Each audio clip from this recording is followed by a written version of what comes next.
இந்த எஸ்ஐஆர் மேலே சில டவுட்ஸ் இருக்குது.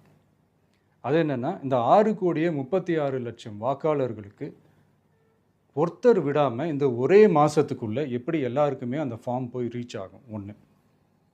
ரெண்டாவது, நீங்கள் வரும்போது வீட்டை பூட்டிட்டு வேலைக்கு போயிட்டு என்ன பண்ணுறது?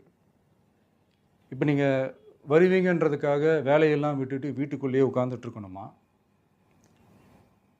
ஸோ இதில் மெயினாக பாதிக்கப்பட போகிறது உழைக்கிற மக்கள், ஏழைகள், வேலைக்கு போகிற பெண்கள். இவங்களுக்கு யார் கரெக்டான அந்த பதில் சொல்ல போகிறது? ஒரு நியாயமான எஸ்ஐஆர்னா என்ன நடக்கணும்? இப்போது இறந்து போனவங்கள மார்க் பண்ணி அதுலேருந்து டெலீட் பண்ணணும். இப்போ போலி வாக்காளர்கள் இருந்தாங்கன்னா அவங்கள மார்க் பண்ணி டெலீட் பண்ணணும். இப்போ ஆல்ரெடி ஓட்டு இருக்கிறவங்களுக்கு எதுக்கு இந்த ரெஜிஸ்ட்ரேஷன் என்ற பேரில் இவ்வளவு குழப்பங்கள் அப்படின்றதான் இங்கே கேள்வி. இப்போ புதுசாக வர வாக்காளர்களையோ இல்லை ஓட்டு இல்லாதவங்களையோ சேர்த்தா பத்தாதா?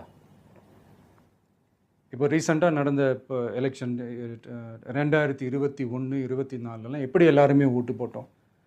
அதில் ஓட்டு போட்டவங்க கூட இப்போ புதுசாக ரெஜிஸ்டர் பண்ணணும்னா அது ஏன் அந்த கன்ஃபியூஷன் அப்படின்றதான் நாங்கள் கேட்குறோம். அதனால தான் நாங்கள் எஸ்ஐஆரை எதிர்க்கிறோம். இப்போ புதுசாக